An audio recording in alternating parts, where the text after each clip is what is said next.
ሪል ስቴት ብልህና ጥንቁቅ ከሆኑ ብዙ የሚያተርፉበት፣ ካልሆኑ ግን የኪሳራን ጥግ የሚያዩበት የኢንቨስትመንት ዘርፍ ነው።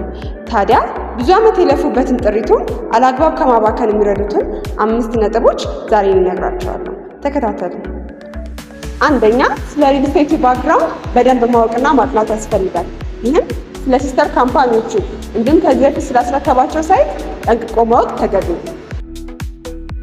ሁለተኛ፣ ስለሚፈልጉት ቤት ሎኬሽን፣ ካሬ እንዲሁም በጀት ሬንጁን ቀደም ብለው ማወቅ ይኖርቦታል።